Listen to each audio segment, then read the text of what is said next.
It's Monday, February 17. This is the news on PBCJ. I am Simone Absalom. Help is underway with the distribution of water to drought-affected communities across the island.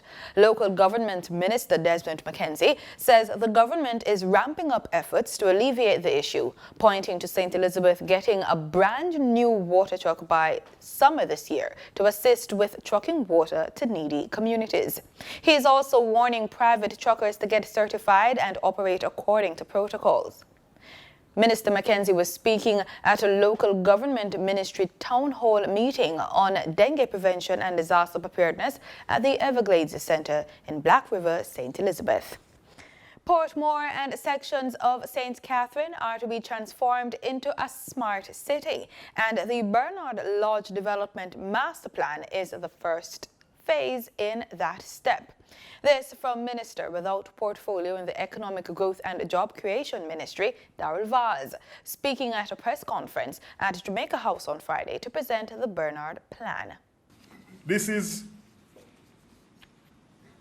going to mean the transformation for Portmore and other sections of St. Catherine that will be the start of a smart city.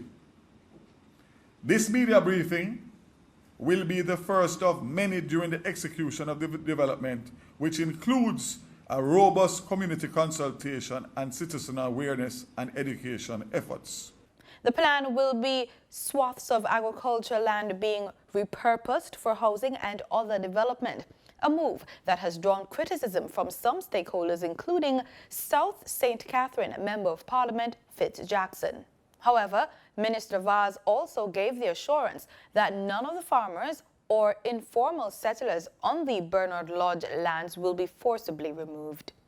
The directive from the government at the highest level, being the Prime Minister, is that all persons are to be looked, their cases are to be dealt with individually, and make sure that we get an amicable agreement in relation to those persons that are here. So I want to assure Mr. Fulton that to date, nobody has been forcibly removed, and we have tried to the best of our ability to avoid any litigation. The minister says the Development Master Plan will bring much needed infrastructure improvements in St. Catherine. Works that will be carried out on Grange Lane, Dumby Holding Main Road, Passage Fort and Dyke Road intersection, and the Bernard Lodge Main Road. Because of increased traffic, you will have to increase and expand and widen, as we have done on Hagley Park Road, as we have done on Constant Spring Road. So it's time for Portmore and the surrounding communities to feel some of that prosperity. Yes? What does it include? It includes additional traffic signal lights, the number of lanes, adding pedestrian crossings, rehabilitation of corridors, installation of sidewalks and street lights, and the construction of a 4-lane bridge across Highway 2000 east-west. So you're going to see significant infrastructure improvements. Jamaica Agricultural Society President Lenworth Fulton welcomed the plan. The first request I made to Minister Vaz is to say to him that our decision is to have all Class 1, Class 2, and Class 3 lands preserved for agriculture. However, since Bernard Lodge is so placed at a particular position in our country, Kingston is creeping westward. And so therefore it reached in that space. Spanish Town, sort of to the north, is also in a bad state and is creeping in that direction. And Old Harbor is moving from a westerly direction more so towards the east. So we need to discuss. And I said to him, let us preserve more lands for agriculture and see if we could accommodate the investment and the development that is happening there. $1.7 billion have been earmarked in the 2020-2021 budget for the rehabilitation of the Cornwall Regional Hospital. The funds will be used to complete work under Phase 2 of the project. The procurement of medical equipment will also begin. Under Phase 1, repairs to the roof have been completed, and the second phase has started with structural repairs to 3 of the floors. And the Prevention and Care Management of Non-Communicable Diseases program in the Ministry of Health will be allocated $453 million in the new fiscal year. The objective of the project is to improve the health of Jamaican population by strengthening comprehensive policies for the prevention of non-communicable diseases. The funds will go towards completing geotechnical studies and designs for the renovation and construction of 3 hospitals and 10 health centers. The Jamaica National Service Corps now has a new home following the opening of a new multi-purpose building at Up Park Camp in New Kingston. Prime Minister Andrew Holness opened the multi-story complex on Thursday. Minister Holness says the facility represents another step in the expansion of the JNSC component of the larger Housing Opportunity Production and Employment HOPE program. The $500 million multi-purpose facility features male and female student barracks, classrooms, an auditorium, and staff quarters. Mr. Holness said the government is making significant investment in the Jamaica Defence Force to upgrade its infrastructure and ability to deliver. The HOPE program provides educational and job opportunities for young people. The initiative is targeted at persons aged 18 to 24 who are not employed or enrolled in a school or program of training. According to recent figures, some 390 public sector teachers have resigned over the past 6 months. But Minister without portfolio with responsibility for education, youth and information, Kari says there's no cause for alarm. From September 2019 to February 5th, we have had 390 resignations.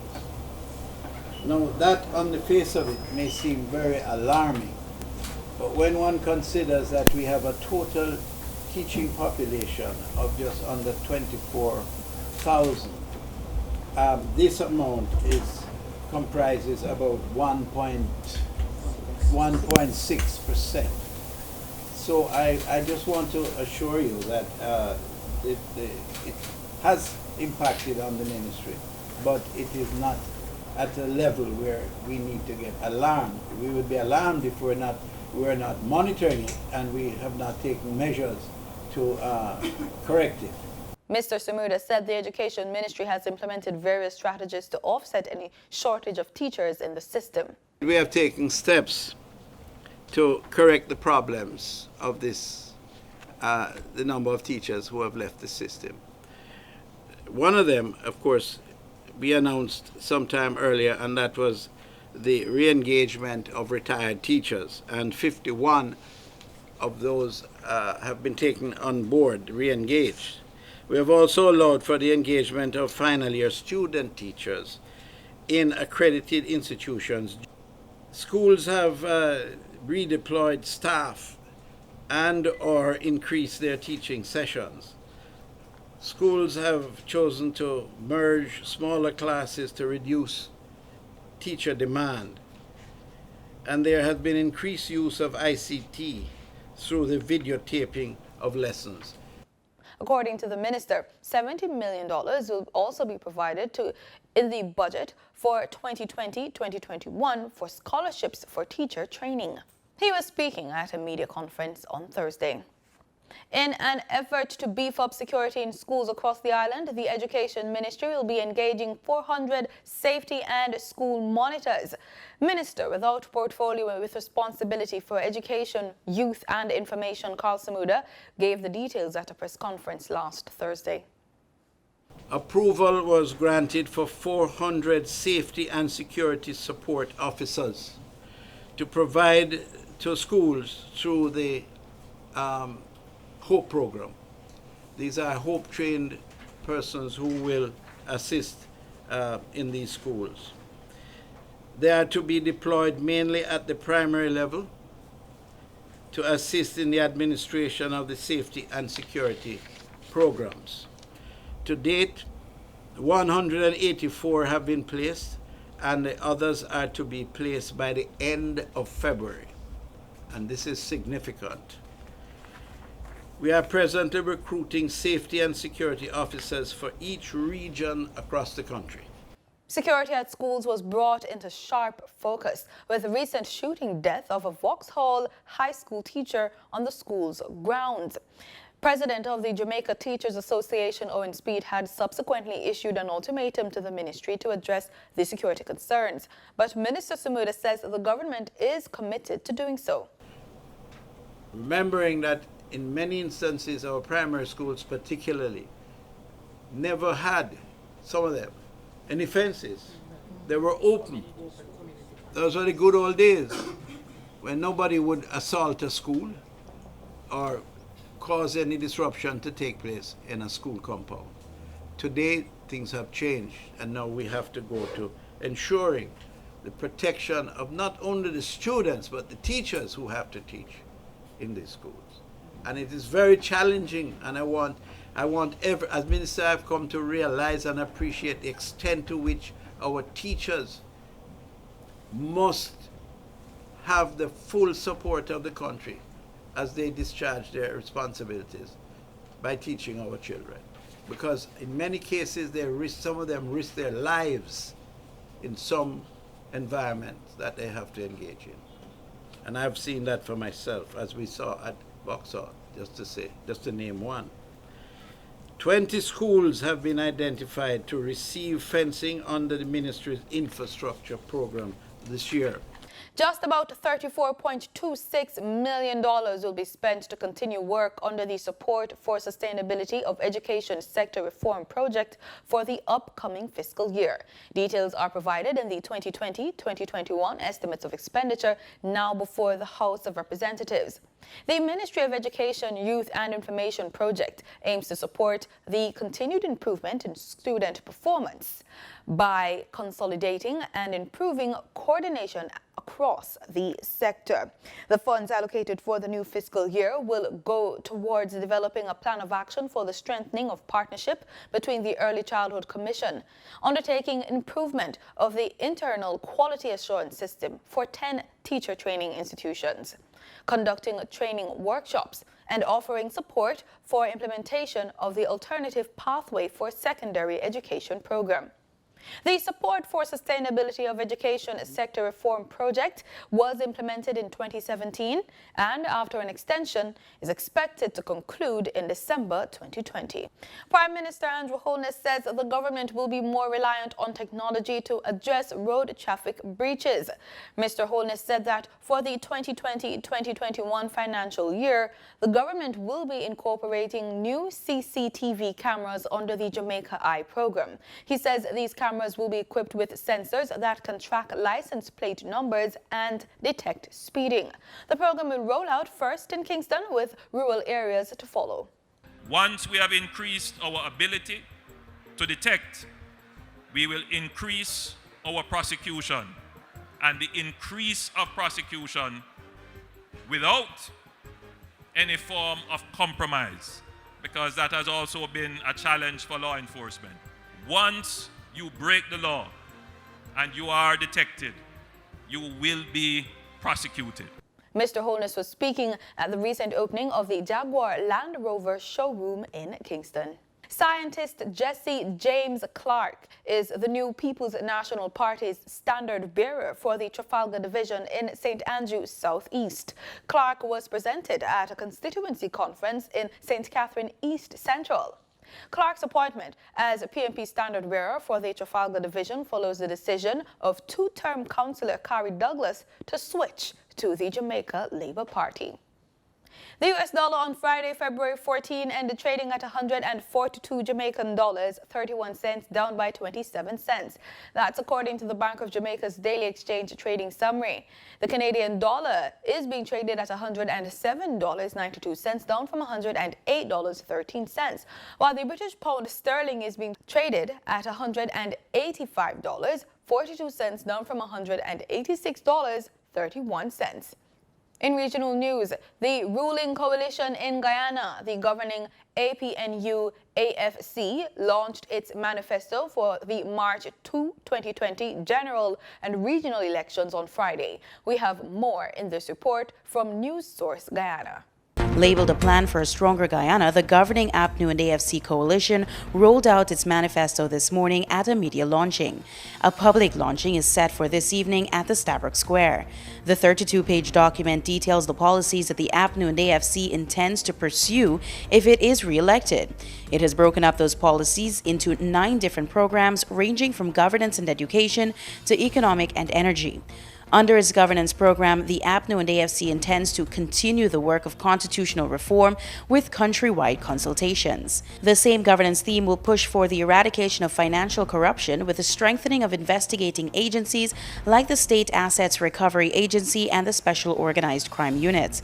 The economic program will focus on the investment promotion and job creation, with additional attention being given to improving the business environment. That economic program will also look at improved public infrastructure and the implementation of a modern and business-friendly tax regime. The energy program will look at the creation of solar farms around the country and the provision of hydroelectric power in some communities. The manifesto also focuses on the coalition's plans for the education sector, with a plan to develop a first-class education system across the country, with 6th form schools being established in every region and technical and vocational schools being expanded. The coalition's social program will look at creating centers and living facilities for the elderly, increasing the old age pension and public assistance, and boosting support for the Child Care and Protection Agency. The manifesto also looks at other areas ranging from housing development to more support for youths getting involved in business. At this morning's launching, the APNU AFC leader, President David Granger, said Guyana is in a better place today than it was back in 2015 when the coalition came into office. We have created a big banana. Every Guyanese can feel assured that there is a place for him or her in the coalition. We don't insist that people join a political party, but we speak to all persons, all individuals, all institutions, civil society, non-governmental organizations to come into this big banana, and that's what the coalition represents. That's why we succeeded, and that's why I'm confident we'll succeed beyond the 2nd of March. The president said a government under his watch will continue to push economic growth and development as part of its agenda.